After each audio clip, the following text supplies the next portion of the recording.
ತಿರುವಿನಲ್ಲಿರುವ ಉಲ್ಕೂರು circle ಅಂತಾರೆ, Mulbagal circle ಅಂತಾರೆ. Venkateshwara enterprises ಸಾಧಕ ಬಾಧಕಗಳ ಬಗ್ಗೆ ಸಂಬಂಧ ಅಹೋರಾತ್ರಿ ಬಂದ್ ಮಾಡುವ ಮುಖ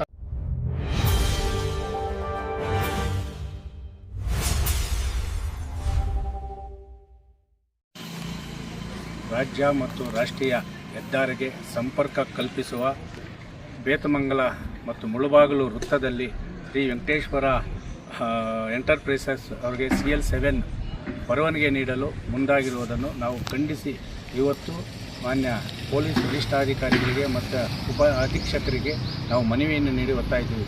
ಯಾವುದೇ ಕಾರಣಕ್ಕೂ ಅದು ಯಾರೇ ಬಲಾಢ್ಯಗಾಗಲಿ ಮದ್ಯದಂಗಡಿಗೆ ಪರವಾನಗಿ ಕೊಡೋಕೆ ನಮ್ಮದೇನು ಅಭ್ಯಂತರ ಇಲ್ಲ. ಆದರೆ ಅತಿ ಸೂಕ್ಷ್ಮ ಪ್ರದೇಶ ಅದು, ಅಲ್ಲಿ ಸಾವಿರಾರು ವಾಹನಗಳು ಓಡಾಡುತ್ತವೆ.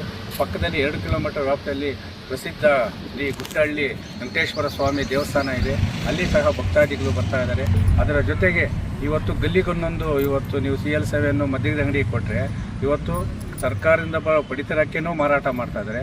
ಆ ಮಹಿಳೆಯರು ಈ ಸ್ತ್ರೀಶಕ್ತಿ ಸಂಘಗಳ ನಾಣ್ಯ ಎತ್ಕೊಂಡು ಅದನ್ನು ಕಿತ್ಕೊಂಡೋಗಿ ಕುಡಿದು ಅವರ ಸ್ವಾಭಿಮಾನದ ಬದುಕನ್ನು ಹಾಳು ಮಾಡುವ ಜೊತೆಗೆ ಆ ಗ್ರಾಮೀಣ ಪ್ರದೇಶದ ರೈತ ಮಹಿಳೆಯರ ಮಾಂಗಲ್ಯವನ್ನು ಸಹ ಮಾರಾಟ ಮಾಡುವುದರಲ್ಲಿ ಹೆಚ್ಚಾಗ್ತಾ ಇರೋದ್ರಿಂದ ನಾವು ಕೇಳ್ತಾ ಇರೋದಂದರೆ ಅವ್ರು ಬೇರೆ ಕಡೆ ಎಲ್ಲಾನಾಗಲಿ ಅವರಿಗೆ ಪರವಾನಗಿ ಕೊಡ್ರಿ, ಆದರೆ ಶ್ರೀ ವೆಂಕಟೇಶ್ವರ ಎಂಟರ್ಪ್ರೈಸಸ್ ಅವರಿಗೆ CL7ಗೆ ಮದ್ಯದ ಅಂಗಡಿಗೆ ಪರವಾನಗಿ ನೀಡಬಾರ್ದು.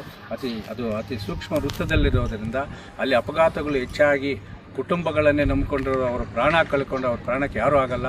ಆ ಮದ್ಯದ ಅಂಗಡಿಯವ್ರು ಬಂದು ಅವ್ರಿಗೇನು ಪರಿಹಾರ ಕೊಡಲ್ಲ. ಅದಕ್ಕೋಸ್ಕರ ಯಾವುದೇ ಕಾರಣಕ್ಕೂ ಅಲ್ಲಿ ಮದ್ಯದ ಅಂಗಡಿಗೆ ಪರವಾನಗಿ ನೀಡಬಾರದಂತೇಳಿ ಅದನ್ನು ಸಂಬಂಧಪಟ್ಟ ಬೇತಮಂಗಲ ಠಾಣೆಯಿಂದ ವರದಿಯನ್ನು ತರಿಸಿಕೊಂಡು ಸಂಬಂಧಪಟ್ಟ ಅಬಕಾರಿ ಸಚಿವರಿಗೆ ಮತ್ತು ಹಿರಿಯ ಅಧಿಕಾರಿಗಳಿಗೆ ನಿಮ್ಮ ಮೂಲಕ ಅವರಿಗೆ ಮನವಿಯನ್ನು ಸಲ್ಲಿಸಿ ನಿಮ್ಮ ವರದಿಯನ್ನು ಸಲ್ಲಿಸಿ ಆ ಅಂಗಡಿಗೆ ಯಾವುದೇ ರೀತಿಯ ಪರವಾನಗಿ ನೀಡದಂತೆ ತಡೆ ನೀಡಬೇಕಂತೇಳಿ ಮಾನ್ಯ ಪೊಲೀಸ್ ವರಿಷ್ಠಾಧಿಕಾರಿಗಳಿಗೆ ಮತ್ತು ಉಪಾಧೀಕ್ಷಕರಿಗೆ ಮನವಿ ನೀಡುವ ಮುಖಾಂತರ ರೈತ ಕೂಲಿ ಕಾರ್ಮಿಕರ ಮತ್ತು ಮಹಿಳೆಯರ ಬದುಕನ್ನು ರಕ್ಷಣೆ ಮಾಡಿ ಅಂತೇಳಿ ಒತ್ತಾಯ ಮಾಡ್ತಾರೆ.